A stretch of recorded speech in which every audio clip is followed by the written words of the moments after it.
করেছো, কামাই ভালো খরচ ভালো না, এটাও তুমি অন্যায় করেছো। আর একজন আল্লাহ আমারটা কব নাকি,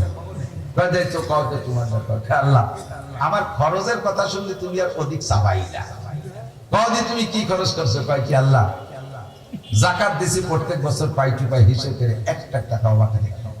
কুরবানির সময় বড় বড় 60টা গরু কিনে জবাই দিয়ে মাত্র 5 কেজি আমরা রান্না বান্না করে খাইছি, সব গ্রাম ঘুরে দান করে দিছি। সাদকা ফিতরা রমজানের ভিতরে দিছি, এলো মালি যাকাত। 5 বার হজ করছি, 10 বার উমরা করছি, প্রত্যেক বছর তাবলীগে নিসাবি চিল্লা দিছি, আর 1 সাল লাগাইছি একবারে। আর আমার টাকায় দিয়ে 50 জনের বিদেশে তাবলীগ করতে পাঠাইছি, দেশে যে কত দিছি তা ঠিক নাই। 10টা মসজিদ করছি, আর আমার পাশে বাড়ির পাশের মাদ্রাসায় ওয়াকা করে দিছি। ফকির মিসকিন কেউ আসলে করে দিন তারা ভিড়াই নেই। এবারে সব করছি, বলো আল্লাহ আমার এই খরচটা কেমন হয়েছে? আল্লাহকে দারুণ খরচ করছি। এতটা খরচ করতে টাকা পানি কোন জায়গা, খরচ করতে ভালো হইতো। শেষে কয় যে শেষবারে হজে গেলাম, ওই সময় যে কাবা ঘরের গিলাপ পাল্টাবে, তো তাদের তো টাকার অভাব নাই, তবুও সুযোগ পেয়ে 10 লাখ টাকা দিয়ে এসছে কাবা ঘরের গিলাপ। এত টাকা বালি কোন জায়গা? তোর বেতন কত? বেতন 25,000 টাকা। বেতন 25,000 টাকা বেতনের পর এই যে খরচ করি, এই টাকা বালি কোন জায়গা? সেলোর টাইম ছিল, ওগুলো তোমার দেওয়ার দরকার নেই। রাস্তায় দাঁড়াতাম, চেরাকের সাথে মুসাফা করতাম, পকেটে দিতাম, একটু থানায় হালকা পাতলা দালালি করতাম, কোর্ট কাছারিতে কিছু দালালি ছিল। এই সিস্টেম করে হারাম ভাবে ইনকাম করে, পরিষ্কার হাদিস লা সাদকাতা মিন গুলুল, হারাম টাকা যারা ইনকাম করেন, কাকানি মাদ্রাসাও দিয়েন না, সুলতান শহীদুল আজম মাদ্রাসা দিয়েন না, মাদ্রাসা আপনি দিয়েন না, হারাম টাকা দান করে সওয়াবের নিয়ত করলে নেকি তো হবেই না, আপনি কাফের হয়ে যাবেন। আবার বলি, হারাম টাকা দান করে সওয়াবের নিয়ত করলে সওয়াব তো পাবেনই না, আপনি সওয়াবের নিয়ত করলে কাফের হবেন। কেন কেন কাফের হবেন? আল্লাহ রাসূল বলেন, মা আমানা বিল কুরআনে মান ইস্তাহাল্লা মাহারিমাহু, কুরআনে যাকে হারাম বলেছে, একটা হারামকে যদি আপনি হালাল মনে করেন, ধরে নেওয়া হবে গোটা কোরআনকে অস্বীকার করেন। আর কোরআনকে অস্বীকার করা মানে আল্লাহকে অস্বীকার করা, আর আল্লাহকে অস্বীকার করা মানে ওই লোকটা মুমিন না কাফের। একটু সবাই বলেন মুমিন না কাফের। যে কোনো হারামকে হালাল মনে করা, তাতে ঈমান নষ্ট হয়ে যায়। আপনি হারাম মাল দান করবেন না, হারাম মাল দান করবেন না। অনেকের হালাল হারাম দুই প্রকারের ইনকাম আছে, আমরা তো ওভাবে জিজ্ঞেস করে কালেকশন করতে পারি না।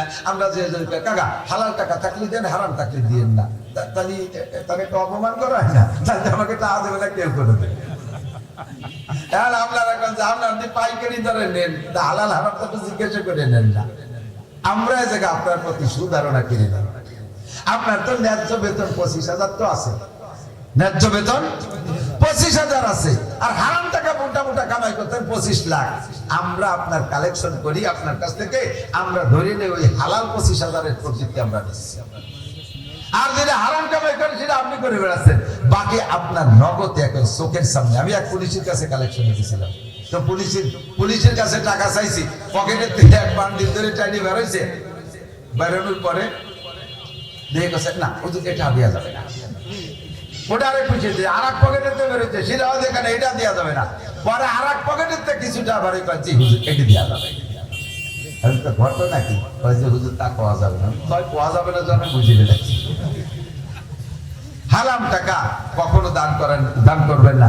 আমাদের এলাকায় হারামখোর বহুত আছে, হারামখোর আছে না, হারামখোর যারা এই সুদে লেনদেন করে, সুদের সাথে কারবার, তাদের হাতে রমজান মাসে তাদের ইফতারি একটু মোটাসোটা হওয়াটাই স্বাভাবিক, মোটাসোটা অস্বাভাবিক।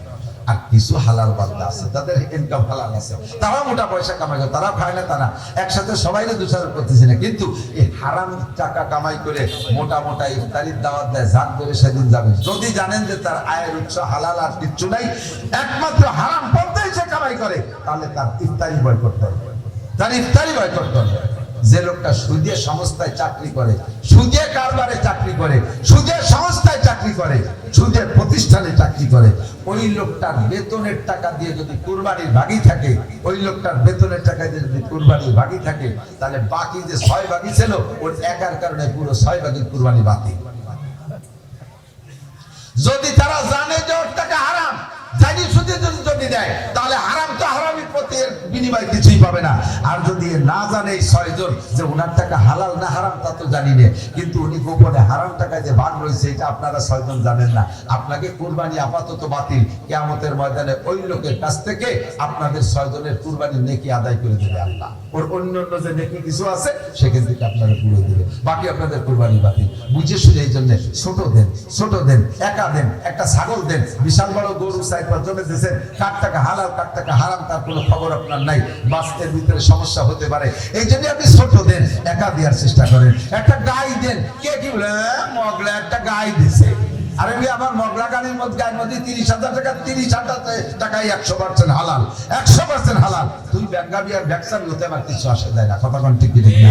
হালাল উপার্জন থেকে আমি সদকা করব। যা বলতে চাইছি সেটা হলো আন মালিহি বিনাইন তাসাবা ফি মাল ফাকা, সুদে কারবার যারা করতেছেন আজই তওবা করেন, আজই তওবা করেন। সুদে কারবারের মধ্যে যারা আছেন, দিচ্ছেন বা নিচ্ছেন, যদি তওবা না করেন তাহলে কয় প্রকারের গুনাহ জানেন? সুদের ভিতরে 70 প্রকারের গুনাহ। নবী আলাইহিস সালাম বলেন আর রিবা 70 জুজআ, সুদের 70টা স্তর আছে। ফাআলাহা, 1 নম্বর সবচেয়ে বড় সুদের 1 নম্বর গুনাহ হলো হারবুম বিল্লাহি ওয়া রাসূলিহি, আল্লাহ আল্লাহর রাসূলের সাথে যুদ্ধ করার গুনাহ। একজন মানুষ আল্লাহ আল্লাহর রাসূলের সাথে যুদ্ধ করার ক্ষমতা রাখে না। নমরুদ আল্লাহর সাথে যুদ্ধ করতে যে ব্যর্থ হয়েছে, ফিরআউন খোদাই দাবি করতে যে মার খেয়েছে, সাদ্দাত খোদাই দাবি করে মার খেয়েছে, আল্লাহর সাথে যুদ্ধ করে কেউ টিকতে পারে না, আমি আপনিও পারবো না। 1 নম্বর গুনাহ হলো আল্লাহ আল্লাহর রাসূলের সাথে যুদ্ধ করা। আর সবচাইতে ছোট্ট গুনাহ, আমার ভাই বন্ধুরা, আমার দেশের মানুষ একেবারে ইম্পর্টেন্ট কথা মনে রাখবেন, সবচাইতে ছোট্ট গুনাহ যেটা 70 নম্বরের ছোট গুনাহ, মাঝের গুলো হাদিসের মধ্যে আসে নাই, সবচেয়ে বড়টা বললেন আল্লাহ আল্লাহর রাসূলের সাথে যুদ্ধ করা। আর 70 নম্বরের ছোট গুনাহ সুদখোর এবং দাতা, সুদখোর এবং দাতা উভয়ের জন্য 70 নম্বরের ছোট্ট গুনাহ হলো আপন মায়ের সাথে জিনা করা।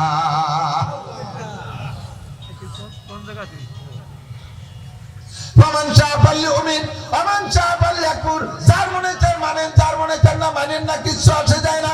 ওমা আলাইনা ইল্লাল বালাগ, আপনারা আমার আপন, আমি আপনাদের আপন। কিয়ামতের ময়দানে বলবেন আল্লাহ আমরা তো আমাদের হুজুরের বয়ান শুনতাম, বিদেশি হুজুর ছাড়া বয়ান শুনতাম না এমন না, আমাদের হুজুরের কথাও শুনতাম, অন্য জায়গার হুজুররা ভয়তে ভয়তে অনেক কথা বলতো না, আমাদের হুজুর যা বলতো তা তো শুনতাম। তাই আমি আপনাদের অভিযোগ থেকে বাঁচার জন্য আমার জিম্মাদারি আমি খালাস করে গেলাম। ওমা আলাইনা ইল্লাল বালাগ, যার মনে চায় মানেন, যার মনে চায় না মানেন না। হারাম করে দোয়া কবুল হয় না। আপনি যদি সুদে লেনদেনে থাকেন, আপনি কোন বিপদে পড়ছেন, আর এই মাদ্রাসায় হাফেজ সাহেব হুজুরের দায়িত্ব দিয়েছেন, হুজুর আমাকে বিপদ থেকে উদ্ধারের জন্য দোয়া করবেন, আল্লাহর কসম হুজুরের দোয়া আপনার জন্য কবুল হবে না, হুজুরের দোয়া আপনার জন্য কবুল হবে না যতক্ষণ পর্যন্ত হারাম উপার্জন, হারাম আয় ব্যয় থেকে আপনাকে নিজে পরিচ্ছন্ন না রাখতে পারবেন। আমাদের দোয়া কবুল না হওয়ার কারণ এইগুলোই। কোরআনে কারীমের ভিতরে আল্লাহু আকবার, আল্লাহ বলেছেন উদউনি আস্তাজিব লাকুম, দোয়া করো দোয়া কবুল করব। এত দোয়া করি দোয়া কবুল হয় না, কারণ কি? অন্যতম কারণ হলো 90% মানুষের রিজিক হারাম।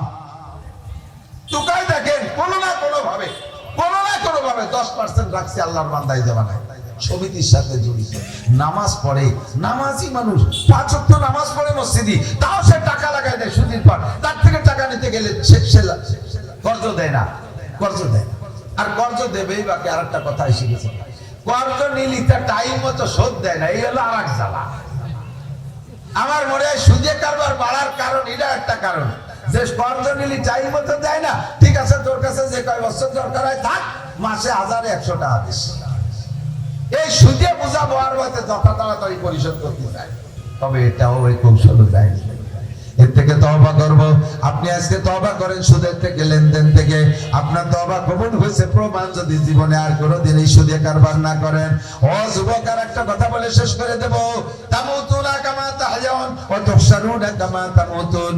তোমার জীবন যাপন যেমন হবে, মরণ তোমার তেমন হবে। জীবন যাপন যেমন হবে, মরণ তোমার তেমন হবে। আর মরণটা যেই অবস্থায় হবে, যেই চেহারায় হবে, হাসরের মাঠে উঠবা তুমি আল্লাহর সামনে সেই চেহারায়। তুমি যদি পাছা বের করা প্যান্ট পরে জীবন যাপন করো, ওই অবস্থায় যদি তোমার মরণ হয়, যদিও তোমার কাফন পরানো হবে আলাদা কাপড়ে, কিন্তু মরণ হয়েছে যেই বডিতে যেই পোশাকে, ওই অবস্থায় তোমার হাসর হবে। আর ওই অবস্থায় হাসরে নবী পাকের সামনে গেলে তুমি চিন্তা করে দেখো ওইটা কি নবীওয়ালা সুরতের সাথে মেলে কি মেলে না? তাহলে যদি না মেলে তাহলে অবশ্যই তোমাকে নবী সুপারিশ করবে না। দাড়ি কাটা অবস্থায় জীবন যাপন, দাড়ি কাটা অবস্থায় তোমার মরণ, দাড়ি কাটা অবস্থায় জীবন যাপন, দাড়ি কাটা অবস্থায় তোমার মরণ। ওই অবস্থায় দাড়ি কাটা অবস্থায় হাসরের মাঠে উঠবা।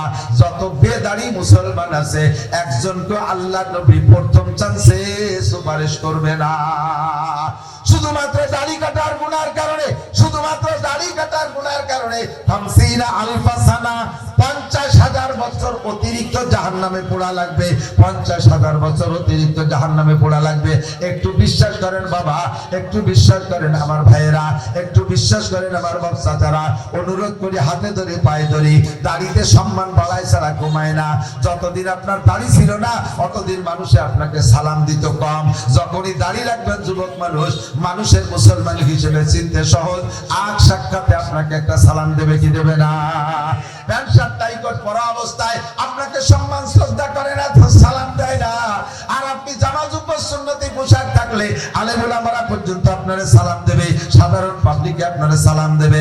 আর সালামের মানে হলো আল্লাহর কাছে রহমতের দোয়া। আসসালামু আলাইকুম ওয়া রাহমাতুল্লাহ, আল্লাহর পক্ষ থেকে আপনার উপরে শান্তি আর রহমত আর বরকত নাজিল হোক, এমন একটা দোয়া পাইতেছেন সুন্নতের বদৌলতে। কথা বল। এবার দাড়ি রাখবেন, দাড়ির পরিমাণ কত? ছোট ছোট দাড়ি দাড়ি না, ছোট ছোট দাড়ি দাড়ি না।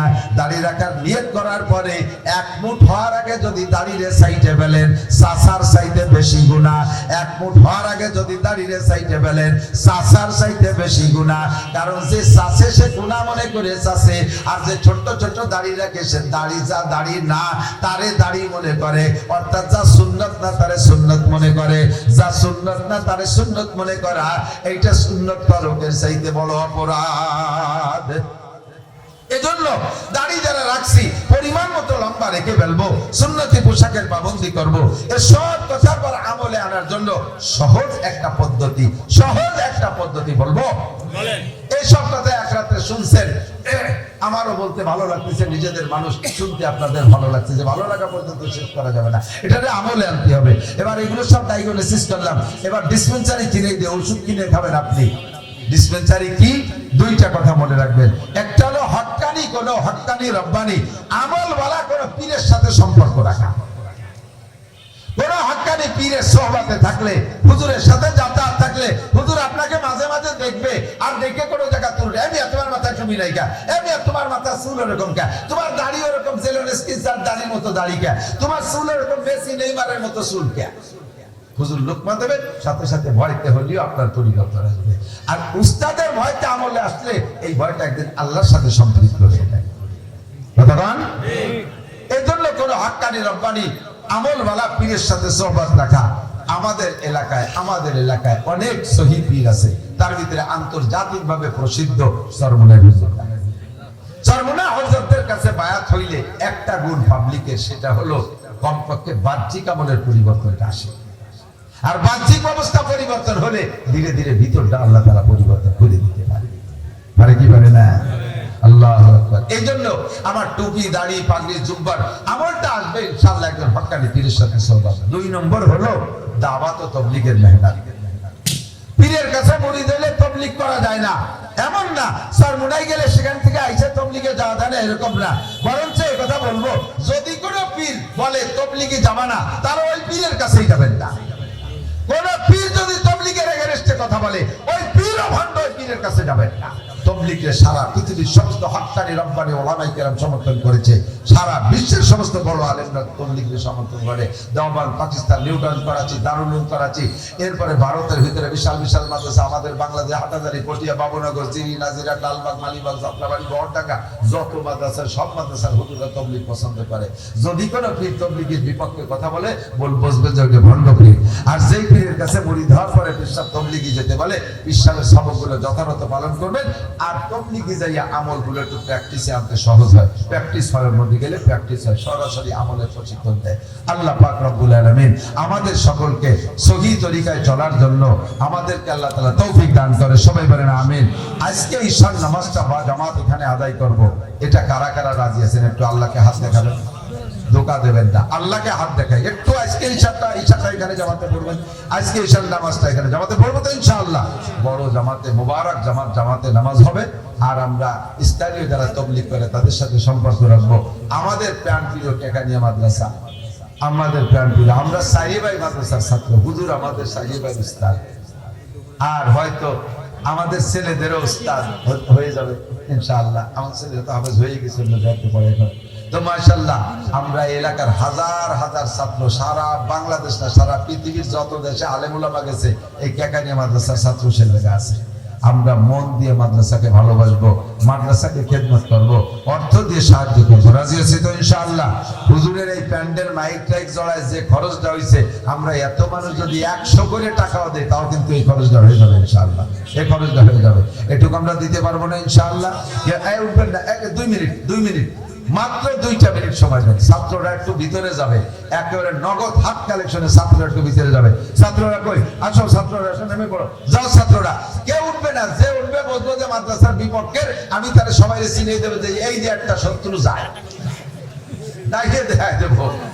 একটু কালেকশন হবে, প্রত্যেকের পকেটে 100, 200, 500, 10, 20, 50 নগদ এঁটে দেবো। আমাদের প্রাণপ্রিয় কেকানিয়া মাদ্রাসা, প্রাণপ্রিয় কেকানিয়া মাদ্রাসা। আরে সুলতান শাহ গোলাদের মাদ্রাসা কেকানিয়া মাদ্রাসার শাখা। এক সময় 2টে মাদ্রাসা মিলে একটা ছিল, এইটা ছিল হেফজখানা, ওইটা ছিল জামাতখানা। পরে কেকানি তারা সবাই সম্মিলিত ভাবে আমাদেরকে হেফজখানা করার অনুমতি দিয়েছে, তাই আমরা করছি। বাকি আমাদের মূল মাদ্রাসা এইটা, মুরব্বী মাদ্রাসা এইটা। এ কথা জীবনেও অস্বীকার করতে পারবো না। এই মাদ্রাসার কোনো কম হয়ে গেলে এটা আমার খুব কষ্ট পায়, খুব কষ্ট পাই। মাদ্রাসার ছাত্র না দেখলে আমার খারাপ লাগে। মাদ্রাসার ভিতরে কোনো কম হয়ে গেলে আমার খুব কষ্ট হয়। ভিতরে ঢুকে পড়ে যে আমার খরচ নিয়ে গেলি ভালো, এই যে যাচ্ছে ভিতরে সবাই একটু হাত দেন, একটু হাত দেন বিসমিল্লাহ কইয়া। আমরা এই প্যান্ডেল খরচটা কমপক্ষে যেন মাঠের থেকে হয়ে যায়, এইভাবে একটু হাত বড় করে দেন। 500, 1000, 2000 টাকা, 100, 200 টাকা, 50 টাকা, কমপক্ষে 50 টাকা। আর যার কাছে না আছে, কম আছে, যা আছে তাই দিয়ে দেবেন। কমপক্ষে আমরা প্যান্ডেল খরচটা দিয়ে দেই। এই প্যান্ডেল করতে যথেষ্ট খরচ, 35-40 হাজার টাকা নিচে প্যান্ডেল হয় না। এটা আমরা করে যাবো। আল্লাহ পাক তৌফিক দান করুন।